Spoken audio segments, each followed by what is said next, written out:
it might not be a Kid and Play if it wasn't for Salt-N-Pepa, because when we first started, they did some leverage for us. It was not Ricky Smiley, Ricky Walker.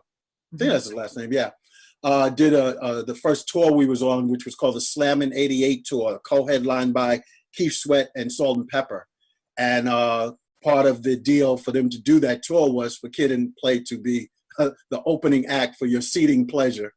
And that's how things came to be. But even helping them as well as them helping us, you know, we played, I would say, some significant roles in their careers. Kid writing and performing in the background of some of this stuff. Me with the artistic stuff with their logo, the Push It jackets, all of that kind of stuff like that. So we were all a family. We was all a crew. You created that? Say what? You created the jacket, the logos and all that? You did all that? Yeah, I designed those, yeah. Wow, I didn't know that. Okay. And Kid, I didn't know you wrote, but you did a lot of the writing? Yeah. Excuse me. I wouldn't say a lot of the writing for Salt-N-Pepa, but I think the environment that Herbie Lovebug, our producer, tried to create was you know, once again I think as we moved on to projects like House Party, felt good, like everybody was asked to contribute, you know, in whatever way they could. And you know, Herbie having all the experience, I mean, he taught me how to write songs and produce records. And, you know, I learned, and so that, you know, it wasn't anything. It was, you know, if the girls were doing a song and there was a line needed here or there, or they needed a hook, or they needed the title for the album. I remember one time we was at the studio and I said, yo, you should call the album Assault with a Deadly Pepper. And he said, what you said?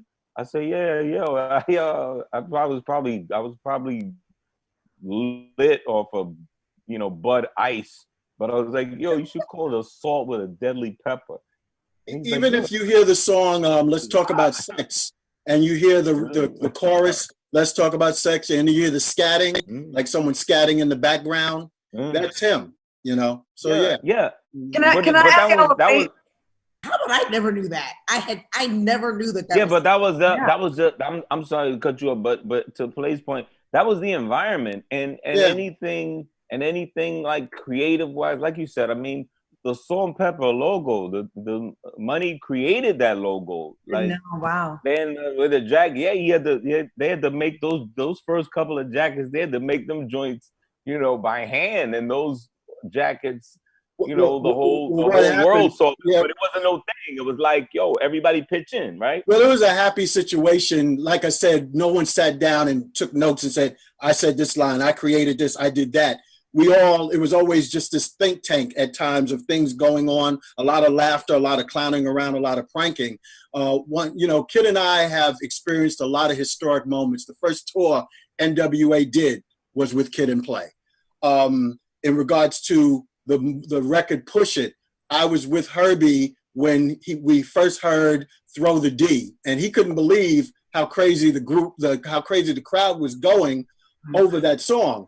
And he looked at me and said, Play, watch when we get back. Because I think we were in Florida or something like that. He said, watch when we get back. I'm going to make a song just like that. And that song was Push It.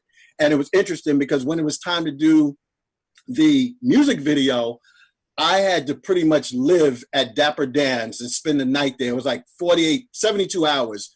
Because Dapper Dan, Dap, was very well known for not getting your stuff done on time. So I learned you have to stay there with him and be over him and his makers and me just to make sure things was going according to the design I had.